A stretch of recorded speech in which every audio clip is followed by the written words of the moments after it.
जी sir, आप तो चूंकि जंतर मंतर पर भी रहे, उसके अलावा आप महापंचायत जो पंचायतें हुई खापों की उसमें भी आप संगठन के अपने साथ रहे। अब जो एक चीज सीन क्रिएट किया जा रहा है, बताया जा रहा है बार बार मीडिया में, खास करके मेन स्ट्रीम जो मीडिया, जो इलेक्ट्रॉनिक मीडिया है, उसमें ये कहा जा रहा है कि आंदोलन खत्म हो चुका है। तो क्या अब ये आंदोलन बचा है, चल रहा है, आगे कैसे चलेगा, या फिर मान लिया जाए कि अब ये खत्म हो चुका है? जी सर। देखिए, आपको उसकी पृष्ठभूमि समझनी पड़ेगी। उससे पहले आप ये समझें कि ये आंदोलन खत्म हो चुका है कि नहीं। 3 महिलाएं जो इस देश की गौरवान्वित महिला हैं, जिन्होंने गौरव प्राप्त किया, मेडल जीते ओलंपिक्स में, कॉमनवेल्थ में, एशियाड में, वो महिलाएं जनवरी के महीने में आती हैं और कहती हैं कि हमारा यौन शोषण हुआ है और हम इसकी कंप्लेंट करना चाहते हैं और किसी राजनीतिक संगठन या सामाजिक संगठन को अपने साथ नहीं रखना चाहते। तो एक कमेटी बनाई जाती है अनुराग ठाकुर द्वारा, जो खेल मंत्री हैं, और वो कहते हैं कि कड़े से कड़ी सजा मिलेगी, एक बार रिपोर्ट आ जाए।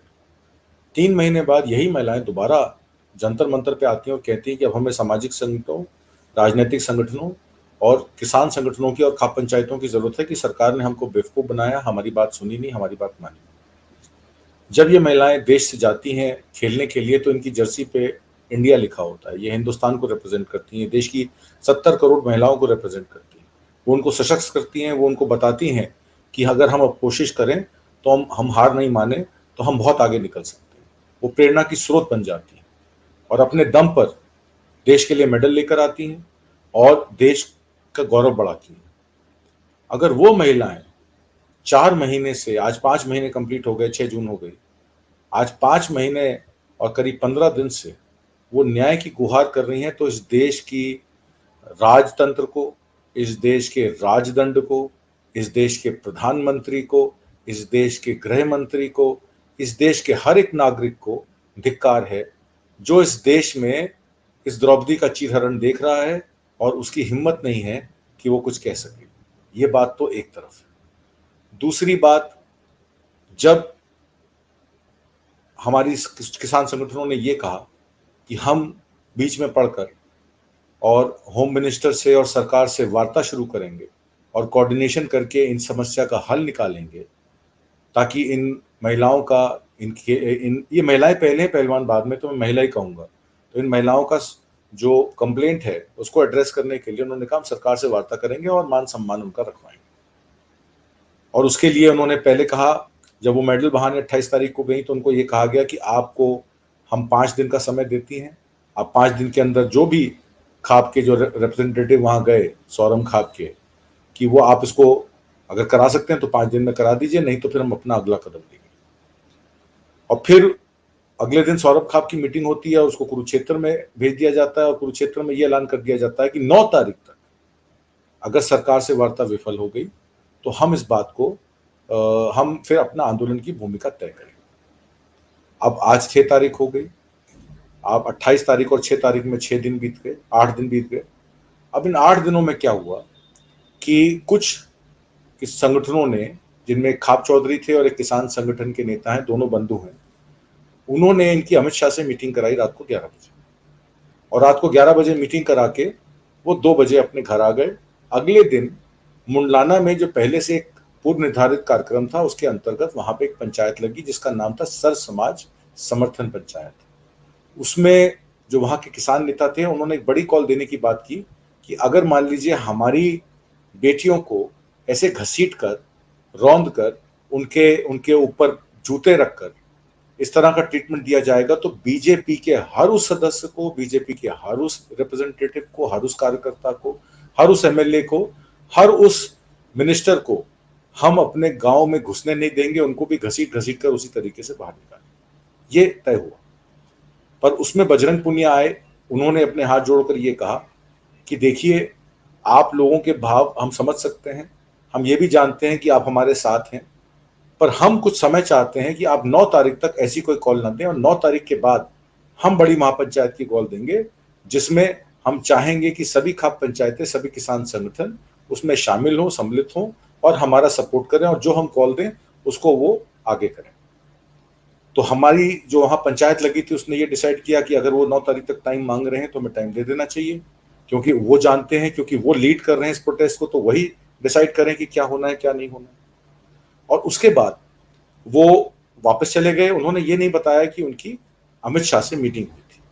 अगर वो ये कह देते कि हमारी अमित शाह से मीटिंग हुई है और उन्होंने हमसे 4 दिन का टाइम मांगा और ये सेम बात हम यहाँ बोल रहे हैं, तो हो सकता है कि इसमें इतनी कंफ्यूजन नहीं होती। वो कंफ्यूजन इसीलिए हुई कि मन से बजरंग पुनिया ने ये डिक्लेयर नहीं किया कि हम अमित शाह को रात को मिले हैं। और ये बात अगले दिन, उसी दिन जब शाम को मीटिंग खत्म हुई 4:30 बजे, तो ये इंफॉर्मेशन विधिवत गोदी मीडिया के द्वारा लीक कर दी गई।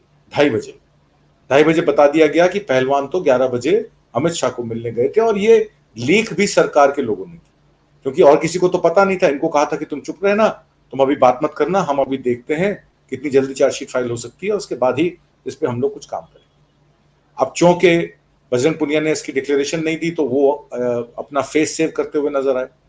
पहलवानों पे लोगों की शक्ति सुई गई कि ये अमित शाह से भी बात कर रहे हैं और हमको कह रहे हैं कि महापंचायत के लिए 4 दिन रुक जाइए। तो उनको ये बात हजम नहीं हुई। उसका फायदा सरकार ने ये उठाया कि सुबह 7 बजे गोदी मीडिया के द्वारा न्यूज लगा दी गई कि जो पॉक्सो एक्ट में जो बच्ची है, जो अंडर एज है, जिसने कंप्लेंट लिखाई है, उसने अपना बयान वापस ले लिया है। हालांकि इंडियन एक्सप्रेस में आज ये बड़ा क्लियरली आ गया कि वो बयान उन्होंने बदला है और उस बयान में और 2-3 चीजें लिखी हैं जो पहले वो लिखवाना भूल गए थे। 164 के अंदर जो बयान हुए थे, उस 164 के बयान में उन्होंने बयान को रिवाइज कराया। उन्होंने और कई चीजें बताई हैं कि बृजभूषण ने उस लड़की के साथ क्या क्या किया, जो अभी भी सदमे में और किसी से बात नहीं कर रही है और बाहर नहीं निकल रही है। उसका पूरा कॉन्फिडेंस खत्म हो गया है। आप ये जानते हैं, जब एक महिला के साथ ऐसा होता है तो पहले तो वो कोशिश करती है कि उसको किसी तरीके से संभाले, किसी तरीके से उसको बात को जो है रफा दफा करे और उस जगह ना जाए जहां पे ऐसे भक्षक लोग बैठे हों जो उसको गंदी नजर से देखते हो।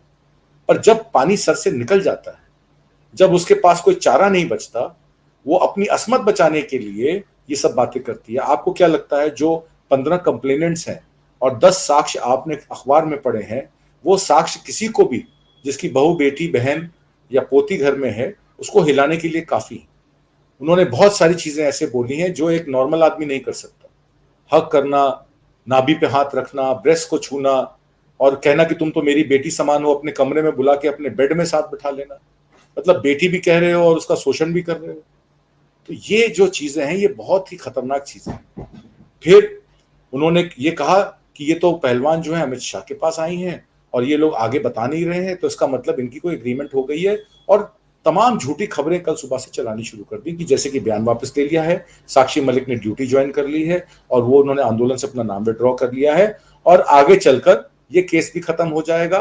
मामूली धाराएं लगाकर बृजभूषण शरण सिंह को बेल मिल जाएगी और पॉक्सो एक्ट का केस खत्म हो जाएगा। ये सब चीजें सुबह 7 बजे से लेके ये सब 7 बजे से लेके 12 बजे तक चलती रही। आप कुछ कहना चाहते हैं? सवाल इसी में और जोड़ दूं, क्योंकि जब आप वहां पे लगातार बने हुए हैं, लगातार आप ग्राउंड पे हैं सर, राकेश टिकैत के नाम के बिना ये सवाल पूरा होगा नहीं। राकेश टिकैत की जो भूमिका है, किसान आंदोलन में भी भूमिका उनकी दिखी थी। अब फिर जब से वो आए हैं तब से इस आंदोलन का पूरा रूप एक बदला हुआ रूप दिखाई दे रहा है। तो आप क्या जो किसान आंदोलन में जिस तरीके की भूमिका राकेश टिकैत ने निभाई थी, उसी तरीके की भूमिका एक बार फिर वो निभा रहे हैं? देखिए, मैं बड़ा क्लियर बोलूंगा आपको। पहले क्या हुआ था किसान आंदोलन में, जब 26 जनवरी का घटनाक्रम हुआ था, उसमें तमाम चीजें कही गई कि खालिस्तानी है ये, इन्होंने झंडा लगाया है जबकि वो निशान साहब का झंडा था और किसानों ने जो है वो प्रॉपर्टी को डैमेज किया है। एक आदमी, हमारे जो नवरीत सिंह थे, जवान आदमी थे, उनको मारा गया। उसमें एक भय का माहौल बनाया गया और तमाम लोगों को भेजा गया ये कहते हुए 28 तारीख को कि दिल्ली पुलिस तुम संघर्ष करो, तुम डंडा बजाओ, हम तुम्हारे साथ हैं। तमाम तरीके से वहां महिलाएं भी थी, बच्चे भी थे। तो वहां के लोगों को डराने के लिए तमाम चीजें की गई। उसके बाद जो राकेश टिकैत ने किया वो सब आप लोगों ने देखा। राकेश टिकैत ने वहां आंसू बहाए और वहां ये कहा कि मुझे अपने गांव का पानी पीना है, मतलब लोग आके हमें बचाएं। तो वो किसान आंदोलन किसी तरीके से बच गया। पर उसके बाद में जो दशा ये हुई कि इन्होंने सरकार से बीच में वार्ता शुरू कर दी। उनके जो रिश्तेदार हैं, जो उनके नेशनल कोऑर्डिनेटर भी हैं, उनका नाम है युद्धवीर सिंह ने तमाम सरकार से बात करके और उसको जो है सिरे लगाया ये कह के कि भाई एमएसपी तो हम नहीं दे सकते, एमएसपी नहीं मिलेगी, 3 कानून वापस करा लो, हम केसेस वापस कर देंगे और जो भी एमएसपी पे कमेटी बना के छोड़ देंगे जिसका फैसला 2024 के बाद हो या 2024 से पहले। तो ये उन्होंने एक फैसला करवाया और उस फैसले के बाद, क्योंकि इलेक्शन थे पंजाब में, पंजाब के लोगों ने कहा 3 कृषि कानून वापस हो गए हैं तो हम इसमें वापस जाना चाहेंगे, एमएसपी के लिए फ्री कैलिब्रेट करेंगे। हरियाणा के किसानों को हालांकि था कि एमएसपी मिल जाती तो अच्छा रहता। आज भी कुरुक्षेत्र में नेशनल हाईवे 44 पे जाम लगा हुआ है शाहबाद में, क्योंकि सूरजमुखी की जो एमएसपी प्रॉमिस की थी मनोहर लाल खट्टर ने हरियाणा में, वो उससे मुकर गए। मूंगी की एमएसपी जो भगवंत मान ने ऑफर की थी उससे वो मुकर गए थे। गन्ना किसानों को आज भी उत्तर प्रदेश में टाइम से समय पे पैसा नहीं मिलता है। तो ये सब तमाम मामले लंबित थे। अब जब राकेश टिकैत 5 तारीख को प्रकाश सिंह बादल के जब भोग सेरेमनी में गए, वहां से वापस आते हैं तो वो कहते हैं, धरने पे पहुंचते हैं पहली बार, 23 तारीख से धरना लगा था तो वो 5 तारीख को पहुंचते हैं और वो कहते हैं कि मैं अपनी कमेटी बनाऊंगा और सरकार से वार्ता करके आप लोगों को इंसाफ दिलाऊंगा। तो पहलवानों ने मना कर दिया, भी आप अपनी कोई कोऑर्डिनेशन कमेटी मत बनवाइए, हमारी ऑलरेडी कमेटी है, जो डिसाइड करना होगा सरकार से वार्ता करनी हम खुद करेंगे। उसके बाद खापों की मीटिंग 6 तारीख को होती है। हरियाणा की तमाम खापें वहां आती हैं, उत्तर प्रदेश, राजस्थान, उत्तराखंड, पंजाब से तमाम खापें वहां आती हैं। खापों का एक बड़ा मीटिंग होती है, उसमें यह डिसाइड किया जाता है कि 21 दिन बाद, 15 दिन, 21 तारीख तक हम इसमें फैसला करेंगे। उसके बाद 28 तारीख की कॉल दे दी जाती है। जब 28 की कॉल दी गई, उससे पहले 27 तारीख को सरकार से वार्ता होती है केरल हाउस में। उसके जो तार थे वो वेस्टर्न कोर्ट से जुड़े हुए थे, वहां तमाम क्षत्रिय नेता वहां से उसको कोऑर्डिनेट कर रहे थे। टॉक्स इसलिए फेल हो गए कि उन्होंने जब ब्रिजभूषण शरण सिंह की अरेस्ट की बात की तो उन्होंने कहा हम सब कुछ कर सकते हैं, डब्ल्यूएफआई का प्रेसिडेंट भी आपकी चॉइस का बन जाएगा, उनके इलेक्टोरल का नहीं बनेगा, हम ब्रिजभूषण शरण सिंह का कोई लेना देना नहीं होगा, आप लोग की नौकरियां बहाल हो जाएंगी, सारे केसेस वापस हो जाएंगे, आपकी रेलवे की नौकरी बहाल हो जाएगी और आपको वापस ट्रेनिंग में ओलंपिक्स के लिए बिल्कुल भेज दिया जाएगा, आपके साथ जो कोचेस हैं उनको रीइंस्टेट कर दिया जाएगा। पर उन्होंने कहा ब्रिजभूषण शरण सिंह को अरेस्ट नहीं करेंगे। तो उस बात को लेकर वो टॉक फेल हो गई और 28 तारीख को जो हुआ सबने देखा। 28 के बाद से जो प्रोपेगेंडा मशीनरी शुरू हुई, उस प्रोपेगेंडा मशीनरी ने इनको, पहलवानों को इस तरीके से दिखाया कि वो तो समझौते के लिए तैयार हैं, वो डर गए। पर ऐसा नहीं है। आज विनेश फोगाट ने कहा कि हमें यह कहा गया कि मेडल को 15-15 रुपए के बताने वाले लोग अब हमारी नौकरी के पीछे पड़ गए। उन्होंने गोदी मीडिया को, कल साक्षी ने कहा कि अगर आपको हमारी 50-60 हजार की नौकरी से परेशानी है तो हम तुरंत छोड़ देंगे, इस आंदोलन के लिए हम अपनी जान देने के लिए तैयार हैं और हम पहले भी कह चुके हैं, हम ये चाहते हैं कि आप भी अपना जो 3.5 से 5 करोड़ रुपए डिक्टेटरशिप सालाना लेते हैं वो आप छोड़ दीजिए, क्योंकि आप भी तो सरकार के लिए ही काम कर रहे हैं। तो हमारी जिंदगी तो दांव पे लगी हुई है और हमारे लिए नौकरी बहुत छोटी चीज है और नौकरी इंसाफ के रास्ते में अगर बाधा बनती दिखी तो हम उसको छोड़ देंगे, त्याग देंगे, 10 सेकंड का वक्त भी नहीं लगाएंगे, ये विनेश फोगाट ने कहा। और उसके बाद जो नाबालिग महिला के पहलवान के जो फादर थे उनका स्टेटमेंट आ गया कि हमने स्टेटमेंट में कुछ चीजें रह गई थी, वो हमने स्टेटमेंट रिवाइज कराई है और मजिस्ट्रेट ने अलाउ किया है 164 के बयान दर्ज करना।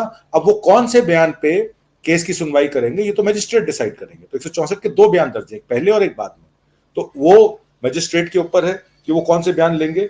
जिस किसी भी बड़े आंदोलन, जैसे कि आपने किसान आंदोलन का बात उठाया, तो जिस किसी भी बड़े आंदोलन की बात होती है जिसमें सरकार को खतरा पैदा हो जाता है तो सरकार के तमाम प्रयास लग जाते हैं, उनका डीप स्टेट का काम हो जाता है शुरू, कि वो किस तरीके से डिस्क्रेडिट कर जाए जो आंदोलनकारी हैं। पहले वो किसान थे और इस केस में वो महिलाएं हैं। मैं आपको एक बात क्लियर कर देता हूं, कल एसकेएम की मीटिंग भी है, हम लोगों का बड़ा क्लियर एजेंडा है। हमने 1 तारीख और 5 तारीख को पुतले फूकने का और आपके जिला मुख्यालयों पर और तहसील मुख्यालयों पर ज्ञापन देने का प्रोग्राम रखा था। वो सब 1 तारीख और 5 तारीख को पूरे देश भर में हुआ। 3000 लोकेशंस की फोटोज और वीडियोस हमारे पास है जहां पे ये हुआ है।